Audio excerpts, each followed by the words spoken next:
سراجا وقمرا منيرا أما بعد فقد قال الله تبارك وتعالى في كلامه المجيد সকলেই মধুর সুরে আল্লাহ তাআলার কোরআন থেকে তেলাওয়াত করেন আউযু বিল্লাহি মিনাশ শাইতানির রাজীম বিসমিল্লাহির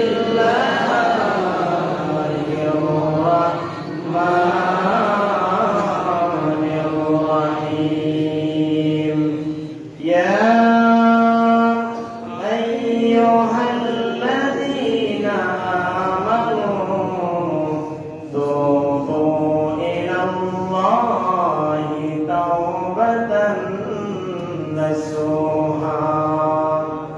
عسى ربكم أن يكفر عنكم سيئاتكم ويدخلكم جنات تجري من تحتها الأنهار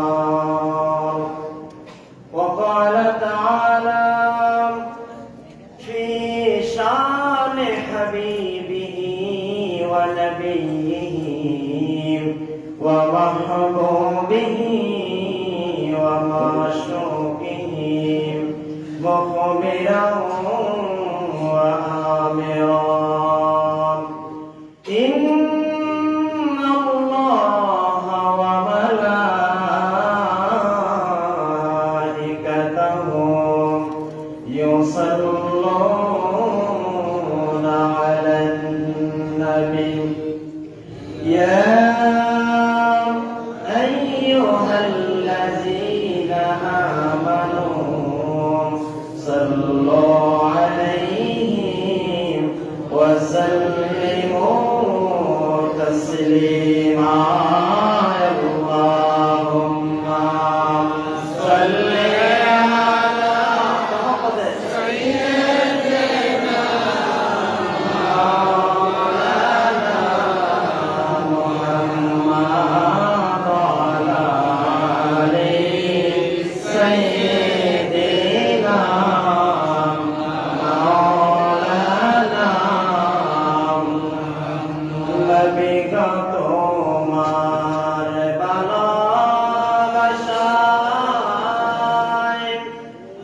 জীবনের গুনাহ মাফ হয়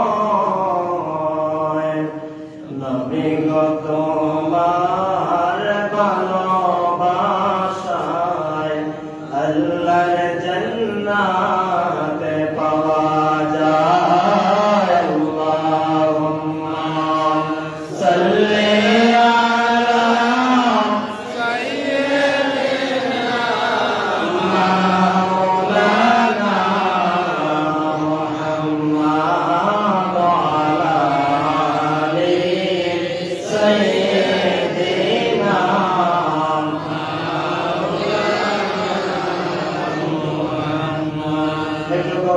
মনোযোগ সবাই জিকির করেন লা ইলাহা ইল্লাল্লাহ লা ইলাহা ইল্লাল্লাহ লা ইলাহা ইল্লাল্লাহ লা ইলাহা ইল্লাল্লাহ লা ইলাহা ইল্লাল্লাহ আল্লাহ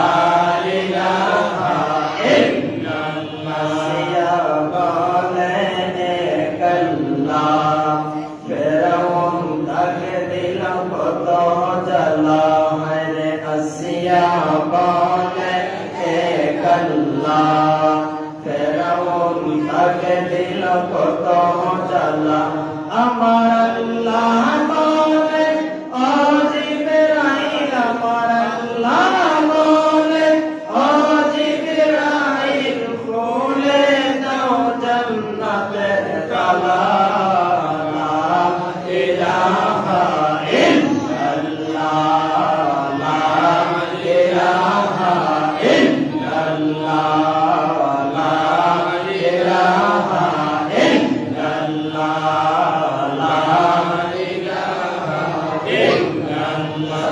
সাদ্দাত বেহেশত বানাইলো, হায় হায় মনের মতো সাজাইলো। সাদ্দাত বেহেশত বানাইলো, মনের মতো সাজাইলো। একটা কদম দেওয়ার আগে, হায় হায় একটা কদম দেওয়ার আগে আজরাইল মাওলা তুমি পাঠাইলা। লা ইলাহা ইল্লাল্লাহ, লা ইলাহা ইল্লাল্লাহ, লা ইলাহা ইল্লাল্লাহ, লা ইলাহা ইল্লাল্লাহ,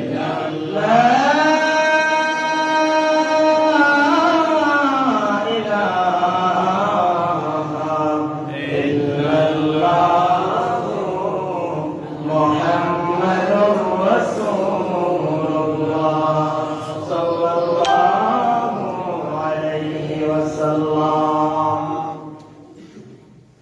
আল্লাহ সুবহানাহু ওয়া তাআলার আলিশান দরবারে লক্ষ কোটি শুকরিয়া এবং সুযোগ জ্ঞাপন করছি যে আল্লাহ পাক বড় দয়া এবং মায়া করে শতাব্দীর অন্যতম শ্রেষ্ঠ আধ্যাত্মিক দরবার ইলমে জাহের এবং ইলমে মারিফতের ফুটন্ত একটি গোলাপ পবিত্র এই মজলিস মদিনা জামাত কামাল্লা দরবার শরীফের কেন্দ্রীয় খানকায় আজকের এই মাসিক তালিমি জলসার সম্মানিত সভাপতি আমিরে মদিনার জামাত, মদিনা জামাতের বাণী, আমিরে শরীয়ত, আমিরে তরিকত, পীরে কামেল শাহ সুফি আলহাজ হযরত মাওলানা হাবিবুর রহমান খন্দকার মাদ্দাজিল্লাহুল আলী ফি বারাকাল্লাহু হায়াতিহি, বলেন আল্লাহুম্মা আমিন, আল্লাহুম্মা আমিন। আল্লাহ পাকের দরবারে আমরা দোয়া করি আল্লাহ পাক যেন হুজুরের সিহহাতে কামিলা এবং নেক হায়াত যেন দান করেন, আল্লাহুম্মা আমিন।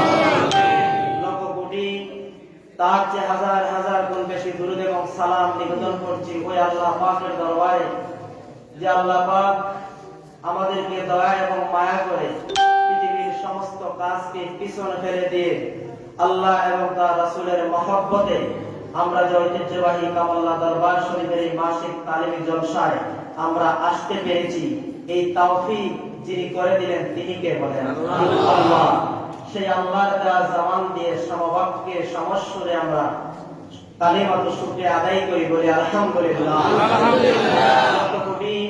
তার যে হাজার হাজার গুণ বেশি দুরূদ এবং সালাম নিবেদন করছি তামাম বিশ্ব সভার সভাপতি আফতাবে নবুওয়াহ সুলতানে মদিনা শাহানশাহে রিসালাহ হুজুরে আকরাম নূরে মুজাসসাম নূরুল আলা নূর হায়াতুন নবী জিন্দা নবী কবরে হাসরে মিজানে ফুলসিরাতে যেই নবী ছাড়া কোনো উপায় নাই সেই নবীজির উম্মত হিসেবে আমরা দাবিদার হতে পেরেছি।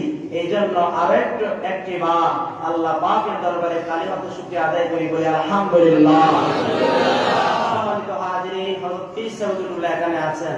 হুজুর এই মাসের শেষের দিকে হজে যাবেন এবং দীর্ঘদিন হুজুর কিবলা হজ যেতে পারেন নাই করোনা মহামারীর কারণে।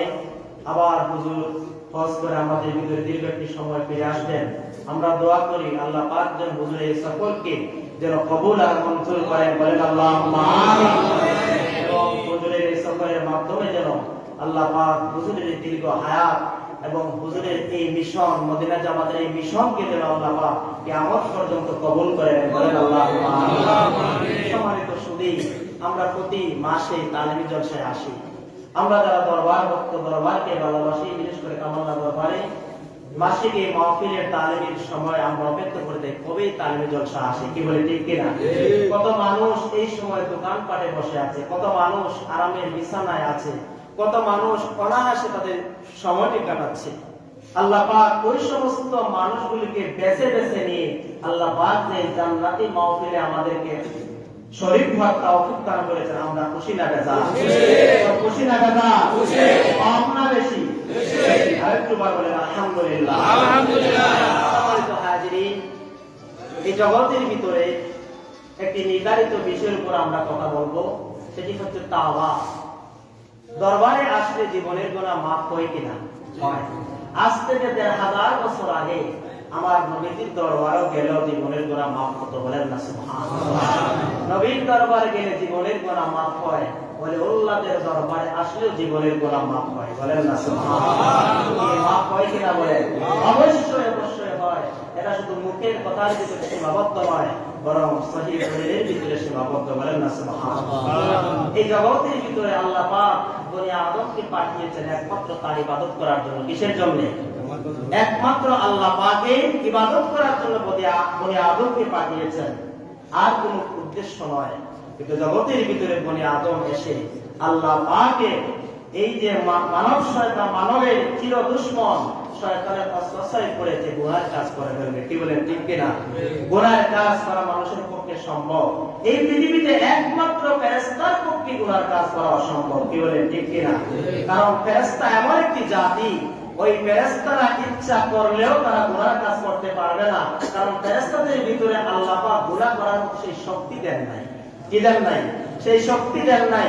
কেবলমাত্র মানব জাতির ভিতরে এই কুয়া দিয়েছেন, সে ইচ্ছা করলে গুনাহ কাজ করতে পারবে, ইচ্ছা করলে সে ভালো কাজ করতে পারবে। সম্মানিত হাজিরিন, এই জন্য মানব তার জীবনে চলার পথে গুনাহ হওয়া স্বাভাবিক। কি হওয়া স্বাভাবিক?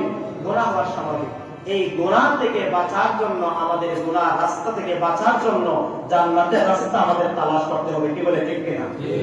সম্মানিত হাজিরিন, এই জন্য আমাদেরকে বেশি বেশি করে তওবা করতে হবে। কি করতে হবে? তওবা করতে হবে। আল্লাহ রাব্বুল আলামিন মহাগ্রন্থ কোরআনে পাকের ভিতরে ইরশাদ করেন, ইয়া আইয়ুহাল্লাযীনা আমানু তুবু ইলাল্লাহি তাওবাতান নাসুহা। জগতের ভিতরে যারা ঈমানদার রয়েছে, জগতের ভিতরে যারা ঈমানদাররা রয়েছে, তোমরা যখন গুনাহ হয়ে যাবে আল্লাহ রাব্বুল আলামিনের কাছে তোমরা তাওবাতুন নাসুহা, খাঁটি তওবা করো, বলেন না সুবহানাল্লাহ। তাওবাতুন নাসুহা, খাঁটি তওবা করতে হবে। সম্মানিত হাজিরিন, এই তাওবাতুন নাসুহা, খাঁটি তওবা কাকে বলে? আমাদের দেশে অনেক এই নাসুহা শব্দের ভুল ব্যাখ্যা করা হয়। কি করা হয়? ভুল ব্যাখ্যা করা। বলে নাসুহা নামক একজন ব্যক্তি ছিল, তার মতো তওবা করতে হবে। নির্ভরযোগ্য মুফাসসির একরামগণ এই ব্যাখ্যাকে ভুল প্রমাণিত করেছেন। বরং নাসুহার ব্যাখ্যা খলিফাতুল মুসলিমিন হযরত ওমর রাদিয়াল্লাহু তাআলা দিয়েছেন, বলেন না সুবহানাল্লাহ। সম্মানিত হাজিরিন, তাফসীরে হাজারের ৪র্থ খণ্ডের ১১ নম্বর পৃষ্ঠার ভিতরে হযরত খলিফাতুল মুসলিমিন হযরত ওমর রাদিয়াল্লাহু তাআলা বলেন, তাওবাতুন নাসুহা ওয়া তাওবা কামা লা ইয়াউদুল লাবানু ইলা দুরাই। আপনাদের এলাকায় যেমন গরু দুধ দেয়, ওই গরুর স্তন থেকে ওই দুধ দহন করার পরে ওই দুধকে আবার গরুর স্তনে ফিরিয়ে দেওয়া যেমন অসম্ভব, তার জীবনের তওবা থেকে এমন ভাবে আল্লাহ রাব্বুল আলামিনের কাছে সে ফিরে আসবে, আর জীবনে কিয়ামত পর্যন্ত যতদিন দুনিয়ার জমিনে তার হায়াত পাবে, ওই হায়াতে জিন্দেগিতে ওই গুনার কাজে সে আর ফিরে যাবে না। বলেন না সুবহানাল্লাহ। একটু বুঝিয়ে বলি আপনাদেরকে, যে গরুর স্তন থেকে যখন দুধ দহন করা হয়, এই দুধটাকে কি গরুর ভিতরে ফিরে দেওয়া সম্ভব? এটা যেমন অসম্ভব, খলিফাতুল মুসলিমিন হযরত ওমর রাদিয়াল্লাহু তাআলা এই তাফসীরের ব্যাখ্যার ভিতরে নাসুহার ভিতরে বলেছেন, এটা যেমন অসম্ভব, তওবা করার পরে ওই গুনাহের প্রতি ফিরে যাওয়া সম্ভব। বলেন না সুবহানাল্লাহ। এমন তওবা যদি কোন মানুষ করতে পারে, এমন তওবা কোন জায়গায় করবে, কোন জায়গায় তওবা করলে আমাদের তওবা কবুল হবে, সামনে এই কথাগুলি আসতেছে। সম্মানিত হাজরাত মুজলিস, এমন যদি খাঁটি তওবা সে করতে পারে, আল্লাহ রাব্বুল আলামিন বলেন, এইভাবে যদি তোমার তওবায় নাসুহা হয়, তাহলে শুনে রাখো জগতের মানুষ, এইভাবে যদি তোমরা খাঁটি তওবা করতে পারো, তাহলে আল্লাহ রাব্বুল আলামিন কোরআনুল কারীমের ভিতরে বলেছেন, আসারুকুম আইয়ুকাফিরা আনকুম সাইয়্যাতিকুম ওয়া ইউদখিলাকুম জান্নাতিন তাজরি মিন তাহতিহাল আনহার। বলেন আল্লাহু আকবার। এমন খাঁটি দিলে যদি তোমরা তওবা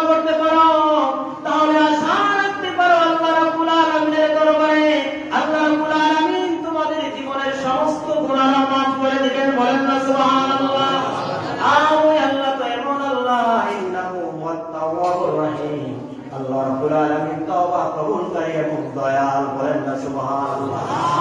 আপনি মনে করতে পারেন আমার জীবনের তওবা আল্লাহ পাক কবুল করবে কিনা? হাদিসে পাকের ভিতরে আসছেন এই জগতের ভিতরে প্রেম ভালোবাসা মহব্বত 100 ভাগ তৈরি করেছেন।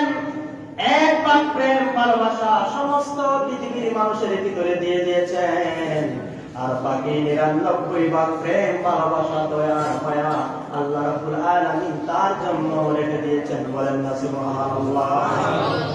সম্মানিত হাজিরিন, এই জন্য আমরা যে গুনাহ করি, আমরা মনে করি নামাজ পড়ি না এটি আমাদের গুনাহ, যাকাত দেই না এটি আমাদের গুনাহ। না, এটি শুধু গুনাহ নয়।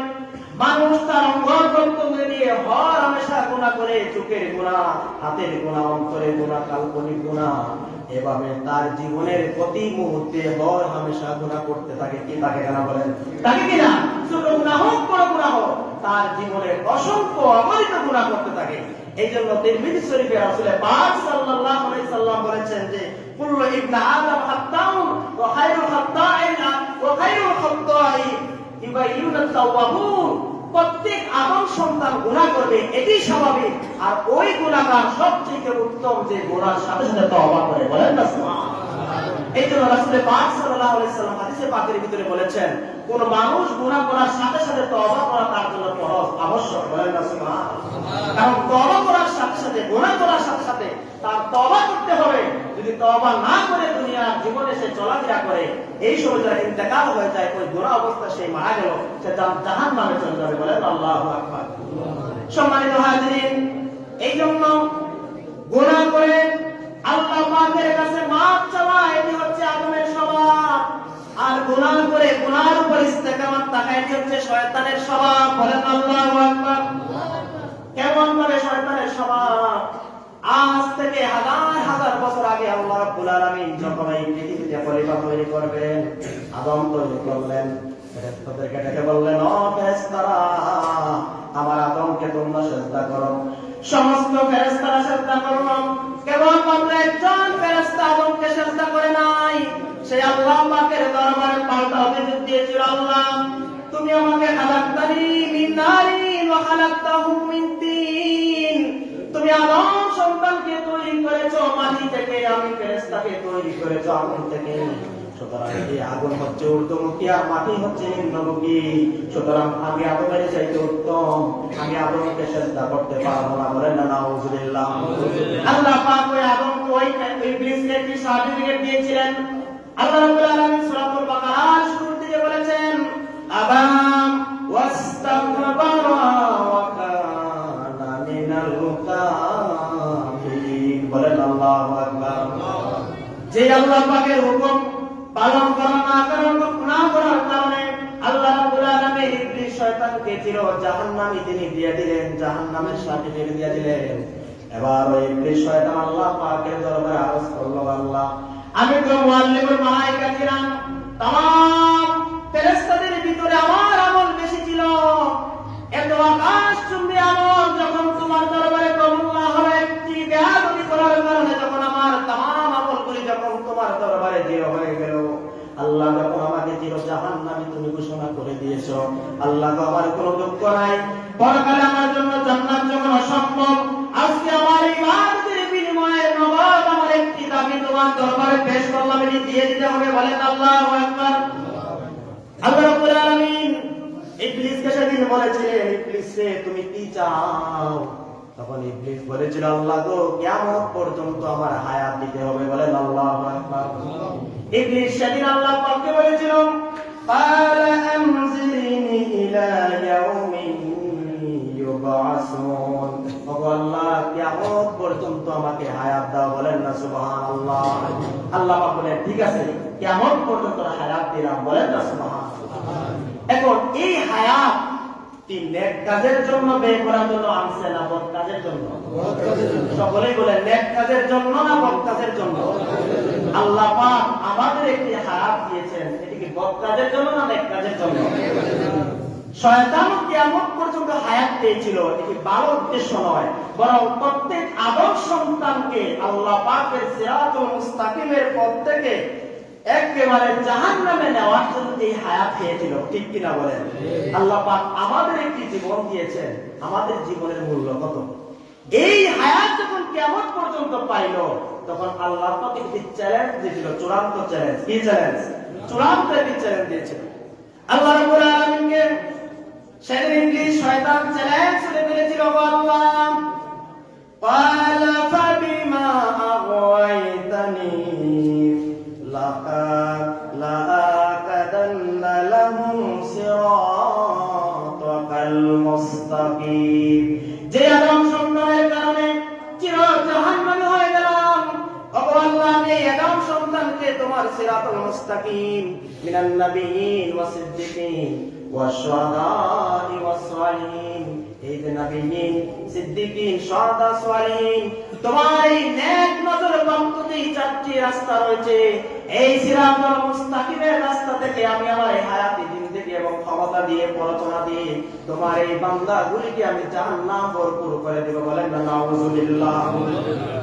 শুধু তাই নয়, পরের আয়াতের ভিতরে আছে, অনুবাদ করছি, ইবলিস শয়তান আল্লাহ পাককে বলেছিল, আল্লাহ কেমনে আমি তাকে ধোঁকা দিব? শুনেন, আমি তাদের সামনে থেকে, পিছন থেকে, ডান এবং বাম দিকে, চতুর্দিক থেকে আমি তাদেরকে ধোঁকা দেব। আল্লাহ রাব্বুল আলামিন সেদিন ইবলিসকে বলেছিলেন, ওরে ইবলিস শোনো, তুমি ধোঁকা দিয়ে দিয়ে যখন জাহান্নামের দ্বার প্রান্তে যখন আমার বান্দাগুলি চলে যাবে, জাহান্নামের দ্বার প্রান্তে গিয়ে যখন আমি আল্লাহকে আল্লাহ বলে রাখবেন, তার জীবনের গুনাহ থেকে তওবা করার জন্য তার ভুলগুলি বুঝতে পারবে, আর আমি আল্লাহর দরবারে যদি সে তওবা করে, আমি আমার এই আদম সন্তানের জীবনের সমস্ত গুনাহগুলি আমি মাফ করে দেব। বলেন না সুবহানাল্লাহ। কেমনে মাফ করে দেব? আমরা তো মনে করি গুনাহ হলে আমি নিরাশ হয়ে যাই, আমার জীবনের গুনাহ কি মাফ করবেন নাকি? বলেন আল্লাহ রাব্বুল আলামিনের হাবিব হাদিসের এক জায়গায় বলেছেন, বান্দারে তোমার জীবনের গুনাহগুলি, তোমার জীবনের গুনাহগুলি আকাশ সমপরিমাণ যদি হয়ে যায়, তাহলে আমার আল্লাহ রাব্বুল আলামিন ইস্তিগফার করার কারণে ওই আকাশ সমতুল্য গুনাহ আল্লাহ রাব্বুল আলামিন তোমার maaf করে দিবে। আরেকটি হাদিসে পাকের ভিতরে আছে, আল্লাহ রাব্বুল আলামিন হাবিব বলেছেন, তোমার জীবনের গুনাহ যদি খাল এবং সমুদ্রের মতো হয়, আল্লাহ রাব্বুল আলামিন তার আকাশ সমুদ্র এবং মহাসমুদ্রের ভিতর এরকম বিশাল রহমত নিয়ে তোমার জীবনের গুনাহ maaf করে দিবেন। তোমার জীবনের গুনাহ যদি আল্লাহ পাকের আকাশ সমপরিমাণ হয়, আল্লাহ রাব্বুল আলামিন আরশে আজিম সমতুল্য পরিমাণ দয়া আর মায়া নিয়ে তোমার জীবনের গুনাহ maaf করে দিবেন। বলেন আল্লাহ। কেমনে জীবনের গুনাহ maaf করে দিবেন শুনেন। সহিহ বুখারী শরীফ এবং মুসলিম শরীফে হাদিসটি এসেছেন, মিশকাত শরীফে এই হাদিসটি এসেছেন। বনি ইসরাইলের ভিতরে এমন একজন লোক ছিল, তার জীবনে 99টি খুন করেছে। এই ওয়াজ আপনারা শুনেছেন, শিক্ষা গ্রহণের জন্য হাদিসটি বলছি।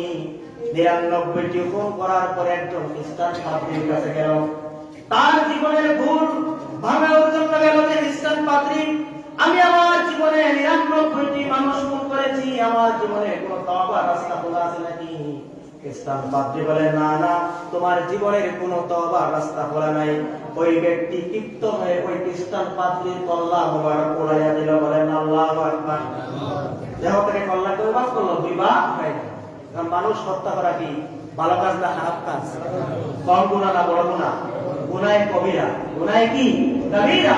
গুনাহে কবিরা। কোন মানুষ যদি কোন মানুষকে অন্যায়ভাবে হত্যা করে, তাম পৃথিবীর মানুষকে হত্যা করার সমতুল্য। বলেন আল্লাহু আকবার।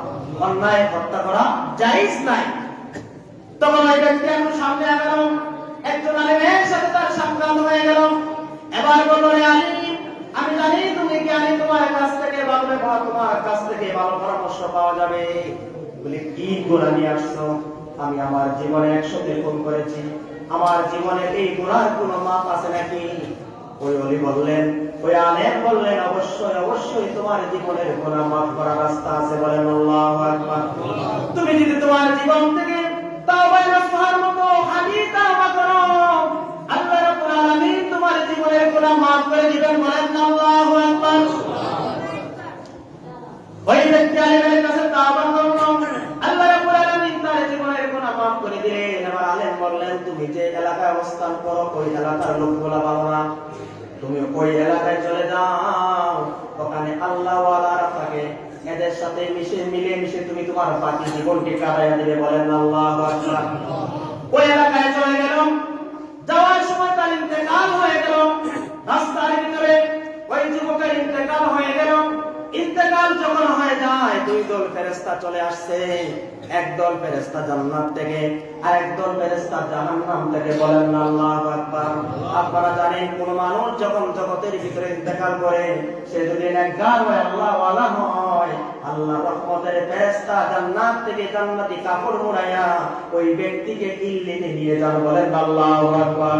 কোন মানুষ যদি বদকার হয়, জাহান্নামের ফেরেশতা জাহান্নামের কাপড় পেছাইয়া ওই ব্যক্তিকে জাহান্নামে নিয়ে যান। দুই দল ফেরেশতা আছে, একদল জান্নাত থেকে আরেক দল জাহান্নাম থেকে। জান্নাতের ফেরেশতা বলছে, এরা তো আমাদের কাজ গুনাহ করেছে, জীবনে গুনাহ মাফ হয়ে গেছে। জাহান্নামের ফেরেশতা বললে, না না, তার জীবনে 99টি 100টি ফোন করেছে, এর রূহ মুবারক আমরা তো নিয়ে যাব। বলেন আল্লাহু আকবার। এই যখন দুই দল ফেরেশতাদের ভিতরে এরকম ঝগড়া লেগে গেল, আল্লাহ রাব্বুল আলামিন আকাশ থেকে আরেকজন মধ্যস্থতাকারী ফেরেশতা পাঠিয়ে দিলেন। বলেন না সুবহানাল্লাহ। ওই ফেরেশতা বলতেছে, তোমরা যে ঝগড়া করতেছো, আল্লাহ পাক আমাকে পাঠিয়েছেন এখানে বিচার ফায়সালা করার জন্য। বলেন আল্লাহু আকবার। যে ওই ব্যক্তি বিচার ধরনটা দেখেন, বিচারের ধরনটাকে দেখেন, কত ইনসাফ ভিত্তিক বিচার। আজকে তো আমাদের যে বিচার নাই, কি নাই? বিচার নাই। হাইকোর্টে যদি বিচার হয়, সুপ্রিম কোর্টে গিয়ে ভুল প্রমাণিত হয় কিনা?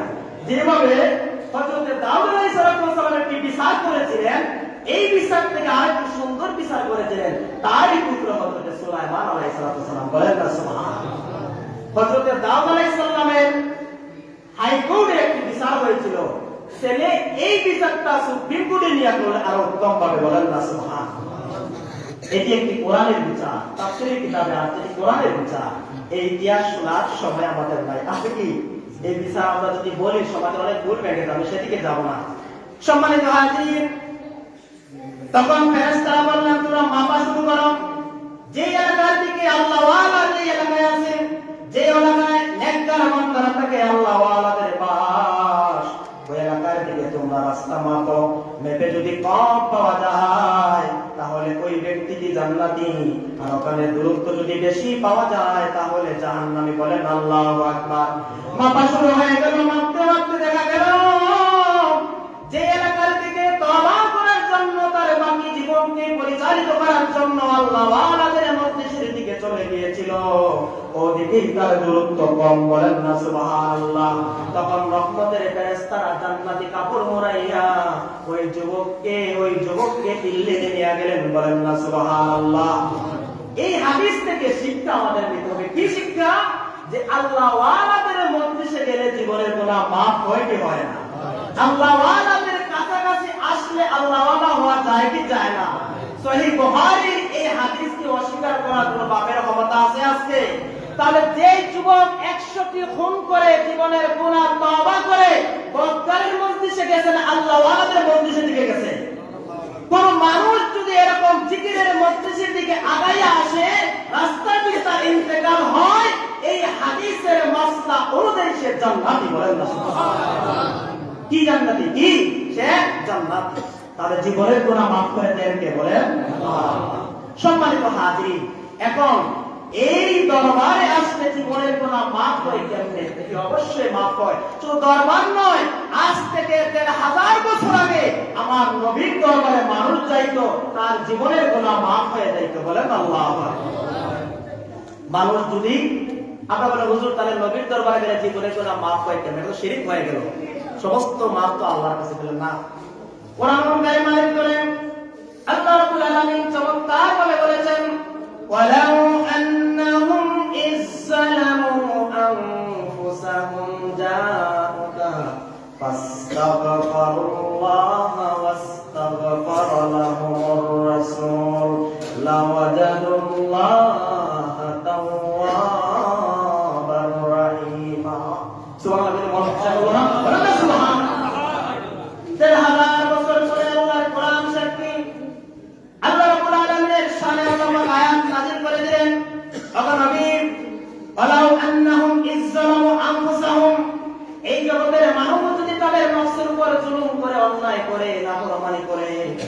আস্তাগফিরুল্লাহ, তারা যদি আল্লাহ রাব্বুল আলামিনের কাছে তওবা করে, ওয়াস্তাগফারা লাহুর রাসূল, ওগো নবী এই তওবার থেকে শুনে এই তওবার দরখাস্তে যদি আপনি একটু সিগনেচার করে দেন, বলেন আল্লাহু আকবার।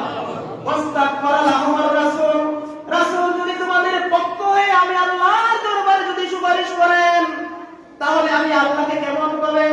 লা ওয়ালাদুল্লাহ তাওয়াবার রাহিমা, অবশ্যই তারা আমি আল্লাহকে তওবা কবুলকারী হিসেবে পেয়ে যাবে, বলেন আল্লাহু আকবার। বলেন না ইয়া রাসূলুল্লাহ, নবীর দরবারে গেলে তওবা মাফ হয় কি হয় না? এটি আমার কথা না আল্লাহর কথা? আমার কথা না কোরআনের কথা? সম্মানিত হাজির, নবীর দরবারে গেলে জীবনের গুনাহ মাফ হয়।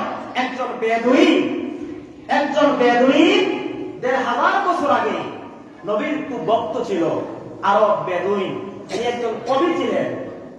তার ইচ্ছা ছিল সেই সময় আরব দেশে আজকে যে বিমানে চলে যাওয়া যায়, তো দ্রুত যাওয়া যায় না।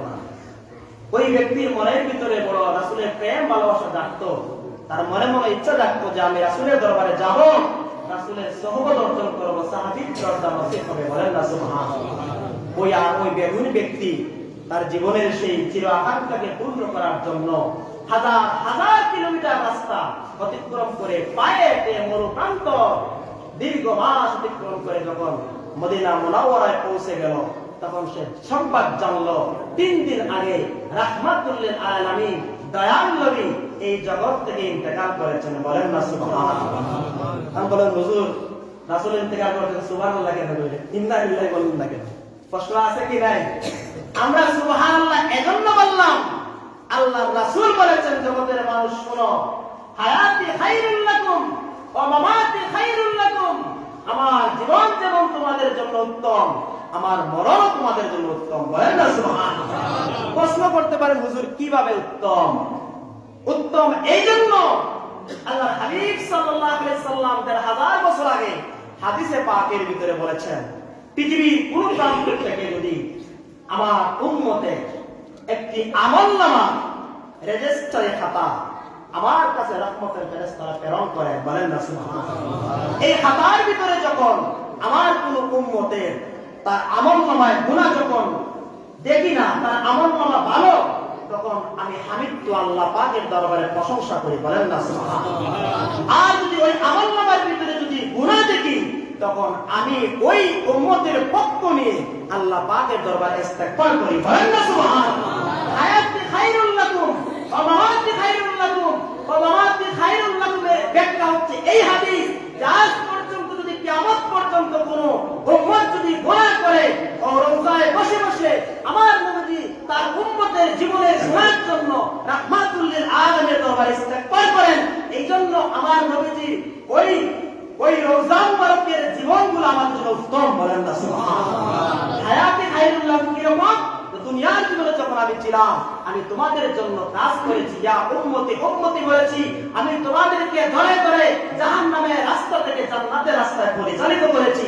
আর এই কাজ করতে গিয়ে আমার নবুয়তের দেহ মুবারক থেকে আমার রক্ত ঝরেছে, গাম ঝরেছে, এমনকি পচা উটের নারী বই আমার শেষদারত রুকুরত অবস্থায় আমার উপরে মক্কার মানুষগুলি চাপিয়ে দিয়েছিল। আমার একমাত্র কলিজার টুকরা ফাতেমা হু হু করে চোখের পানি ছেড়ে ছেড়ে আমার এই নারীগুলি যখন লামাচ্ছিল, আল্লাহ পাকের আরশে আজিম তখন কম্পন শুরু করেছিল। আমি এই রিপোর্ট আমি লেখে নিয়ে দিয়েছিলাম, আর নবী আপনাকে ওয়াদা করেছিলাম অবশ্যই এই কোলাঙ্গার মক্কাবাসীদের উপর আপনার বিজয় দান করবো, বলেন আল্লাহু আকবার। এই জন্য আমরা বলছি সুবহানাল্লাহ। কথা কি ঠিক আছে? কথা কি ঠিক আছে? আমার রাসূল ইন্তেকাল করেছেন, এক জগৎ থেকে অন্য জগতে স্থানান্তরিত হয়েছেন, বরং আমার নবীজি যখন দুনিয়ার জমিনে ছিলেন তিনি কবর জীবনে জীবিত। ইন্নাল্লাহা হারামা আলাল আরদি আন তাকুল আজসাদাল আম্বিয়া, এই পৃথিবীর মাটিকে আল্লাহ রাব্বুল আলামিন হারাম করে দিয়েছেন। শুধু আমার নূর নবী নয়, ১ লক্ষ মতান্তরে ২ লক্ষ পয়গম্বরের জিসিম মুবারক, রূহ, তাদের চুল মুবারক, চোখ মুবারক, হাত মুবারক, পায়ের নিচ মুবারক থেকে শুরু করে মাথার কালো চুল পর্যন্ত একটি অঙ্গ পর্যন্ত এই মাটির ক্ষমতা নাই অন্য দশজন মানুষের সাথে মিশিয়ে দেওয়া হলেন আল্লাহু আকবার। এই জন্য আমাদের আহলে সুন্নাহ ওয়াল জামাতের আকীদা হচ্ছে আমাদের নবী হায়াতুন নবী, সমস্ত নবীগণ হায়াতুন নবী, ওলিউল্লাহ বলেন তারা করে তাদের রূহ মুবারক পৌঁছে না, তাদের জিসিম মুবারক পৌঁছে না, বলেন আল্লাহু আকবার। এরকম ইতিহাস আমরা জানি। কয়েক বছর আগে ইন্তেকাল করেছেন আল্লাহর ওলি, তার দেহ মুবারক নদী ভেঙে নিয়ে গেছে, তার দেহ মুবারক ভেঙে গেছে, নদী ভেঙে গেছে, তার লাশ মুবারক এখন তাজা, বলেন না সুবহানাল্লাহ। সম্মানিত হাজিরিন, যে কথা বলছিলাম, আল্লাহর ওলিদের দরবারে আসলেও জীবনের গুনাহ মাফ হয়, হয় কিনা বলেন? আল্লাহর ওলিদের দরবারে আসলে জীবনের গুনাহ মাফ হয়, নবীর দরবারে যেভাবে গেলে জীবনের গুনাহ মাফ হয়, ওলিউল্লাহদের দরবারে আসলেও জীবনের গুনাহ মাফ হয়। আপনারা জানেন একজন পয়গম্বরগণ এই জগতের ভিতরে ছিলেন, যেই পয়গম্বরগণ আল্লাহ পাকের সাথে সরাসরি কথা বললেন, কাল্লামাল্লাহু মূসা তাকলিমা। ওই মূসা আলাইহিস সালাম সরাসরি বেলাহিদা কোনো পর্দা নাই আল্লাহর সাথে কথা বলতেন, বলেন না সুবহানাল্লাহ। এই মূসা আলাইহিস সালাম আল্লাহ পাকের দরবারে প্রশ্ন করলেন, কঠিন কঠিন প্রশ্ন করতেন তিনি আল্লাহকে, সরাসরি কথা বলতেন। তো এখন বলবেন হুজুর তাহলে আমার নবী কি করছে? বলে আমার নবীর কাছে একবার নয় দুইবার নয় 24,000 বার জিবরাইল আসছে, বলেন না সুবহানাল্লাহ। আমার নবী তো হাবিবুল্লাহ, যার বন্ধু আল্লাহ, তার সাথে তো সবসময় কথা বলেছেন, বলেন আল্লাহু আকবার। হযরত মূসা আলাইহিস সালাম আল্লাহ পাকের দরবারে দরখাস্ত করলেন, ওগো আল্লাহ, বর্তমানে এই পৃথিবীতে সবচাইতে নিকৃষ্ট মানুষ কোনটি বলে দেন। আল্লাহ রাব্বুল আলামিন বললেন, ওগো মূসা, তুমি গম্বুর বেলা রাস্তার পাশে দাঁড়িয়ে থাকবা, সর্বপ্রথম যার সাথে তোমার সাক্ষাৎ হবে এই ব্যক্তিটি হচ্ছে বর্তমান দুনিয়ার সবচাইতে পাপাচার ব্যক্তি। হযরত মূসা আলাইহিস সালাম রাস্তার পাশে দাঁড়িয়ে গেলেন, এমন সময় দেখলেন এক ব্যক্তি আসতেছে, তার কোলের ভিতরে একটা বাচ্চা শিশু। তিনি মনে মনে ভাবলেন, আমার উম্মতের ভিতরে সবচাইতে গুনাহগার এই ব্যক্তি। দ্বিতীয় প্রশ্ন আল্লাহ পাককে করলেন, আল্লাহ, সবচাইতে নিকৃষ্ট ব্যক্তিকে দেখলাম, এবার আমার উম্মতের ভিতরে সবচাইতে আল্লাহওয়ালা মানুষটাকে বলেন, আল্লাহু আকবার। আল্লাহ রাব্বুল আলামিন হযরত মূসা আলাইহিস সালামকে বললেন, হে মূসা, আবার বিকাল বেলায় তুমি ওই রাস্তার পাশে দাঁড়িয়ে থাকবা, যার সাথে তোমার প্রথম সাক্ষাৎ হয় ওই ব্যক্তিটি হচ্ছে তোমার এই উম্মতের ভিতরে সবচাইতে আল্লাহওয়ালা, বলেন আল্লাহু আকবার। মূসা আলাইহিস সালাম দাঁড়িয়ে থাকলেন, আল্লাহ সেই ওয়াদা পালন করার জন্য দেখি কোন ব্যক্তি সবচেয়ে উত্তম। হযরতে মূসা আলাইহিস সালাম দেখলেন, কি আজীব ব্যাপার, কি আশ্চর্য ব্যাপার, সকাল বেলা যাকে দেখলাম উম্মতের ভিতরে সবচাইতে নিকৃষ্ট, বিকাল বেলায় আবার একই লোক উৎকৃষ্ট হয়ে গেল, বলেন না সুবহানাল্লাহ। তার মানে সকাল বেলা যাকে দেখছে বিকাল বেলায় একই লোক একই শিশু, বলেন আল্লাহু আকবার। সম্মানিত আজ আমি শেষ করে দিচ্ছি।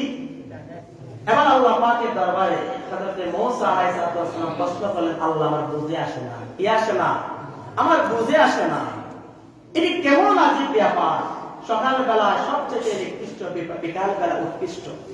আল্লাহ রাব্বুল আলামিন মূসা আলাইহিস সালামকে জানিয়ে দিলেন, হে মূসা, সকাল বেলা এই লোকটা হেঁটে হেঁটে জঙ্গলের ভিতরে প্রবেশ করেছিল, তার সন্তান তাকে প্রশ্ন করেছিল, আব্বা, এই জগতের ভিতরে সবচেয়ে বড় কোন জিনিস? বলে, আমরা যে জঙ্গলের ভিতরে আছি জঙ্গলটাই হচ্ছে সবচেয়ে বড়, তারপরে কোন জিনিস সবচেয়ে বড়? তারপরে সবচেয়ে বড় হচ্ছে আল্লাহ পাকের আকাশ, তারপরে সবচেয়ে কোন জিনিস বড়?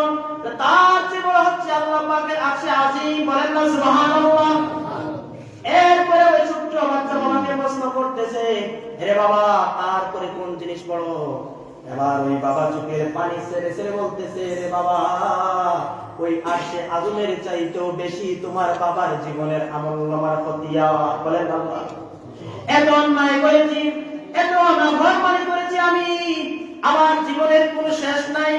এই কথা বলে বলে গভীর জঙ্গলের ভিতরে হযরতে ওই ব্যক্তি তওবা করলো, চোখের পানি ছেড়ে ছেড়ে আল্লাহ রাব্বুল আলামিনের কাছে তওবা করলো। ওই তওবা আল্লাহ রাব্বুল আলামিন এত সহজভাবে এত করে কবুল করে নিয়েছিলেন, ওই তার জীবনের সমস্ত গুনাহ মাফ করে দিয়ে ওই ব্যক্তিটাকে ওই যুগের ভিতরে সবচেয়ে বেশি আল্লাহওয়ালা বানায়া দিয়েছেন, বলেন না সুবহানাল্লাহ। এই জন্য তওবা আমাদের করতে হবে কিনা বলেন। আর এই তওবা কবুল করার কিছু জায়গা রয়েছে, কিছু স্থান রয়েছে, কিছু সময় রয়েছে। সম্মানিত হাজিরিন, আমরা যে দরবারকে ভালোবাসি, ঐতিহ্যবাহী আমাদের কামাল্লা দরবার, এই দরবারের সাথে আমাদের হৃদয়ের সম্পর্ক কিনা বলেন? শুধু মুখের সম্পর্ক নয়, এই দরবারের সাথে আমাদের হৃদয়ের সম্পর্ক। এমন একটি দরবারে আমরা বসতে পেরেছি, যে দরবারে বসলে হযরত পীর সাইদুল কিবলা নুরানি চেহারা দেখলে আল্লাহর কথা মনে হয় কিনা? ওলি আল্লাহ যত সংজ্ঞা হয়েছে তার ভিতরে সবথেকে সহজ সংজ্ঞা, যার দিকে তাকালে আল্লাহর কথা মনে হয় সেই আল্লাহ বলি। বলেন না সুবহানাল্লাহ। হুজুরের দিকে তাকালে আমরা আমাদের গায়রুল্লাহর মুহাব্বত ভুলে যাই। হুজুরের দিকে তাকালে আমাদের আল্লাহর কথা মনে হয়, নবীর প্রেম আমাদের ইমানের ভিতরে জাগ্রত হয়, আমাদের ভিতরে সাকিনা নাজিল হয়। এই জিকিরের মসজিদে বসলে আমাদের ভালো লাগে কি লাগে না বলেন? তাহলে এই বৈশিষ্ট্য যাকে দেখলে পাওয়া যায়, নির্ভেজাল তিনি আল্লাহর বলি। কোনো সন্দেহ আছে কিনা? কোনো সন্দেহ নাই। আল্লাহ পাক যেন এই ফুটন্ত গোলাপকে আল্লাহ পাক যেন মঞ্জুর করে নেন। বলেন আল্লাহুম্মা আমিন। আল্লাহ পাক যেন হুজুর কিবলার শারীরিক সুস্থ দান করেন এবং হুজুরের শারীরিকভাবে সুস্থ দান করেন এবং মদিনা জামাতের এই মিশনকে যেন আল্লাহ পাক ৬৮,০০০ এই বাংলার প্রতিটি ঘরে ঘরে যেন আল্লাহ পাক হুজুর কিবলার মাধ্যমে প্রচার করেন। বলেন আল্লাহুম্মা আমিন। অনেক ভুল ত্রুটি হতে পারে, আল্লাহ পাক যেন আমাদের কথাগুলো যেন কবুল আর মঞ্জুর করেন। যদি কোনো ভুল ত্রুটি হয় তাহলে মেহেরবানি করে মাফ করে দিবেন। আল্লাহ পাকের দরবারে শুকরিয়া জানাই। আল্লাহ পাক যেন মৃত্যুর আগ পর্যন্ত এই মদিনার মিশন এবং এই মদিনার রশি ধরে মদিনার বন্দরে আমরা পৌঁছতে পারি, সেই তৌফিক যেন আল্লাহ পাক দান করেন। বলেন আল্লাহুম্মা আমিন। ওয়া আখিরু দাওয়ানা আলহামদুলিল্লাহি রাব্বিল আলামিন। আসসালামু আলাইকুম ওয়া রাহমাতুল্লাহি ওয়া বারাকাতুহু।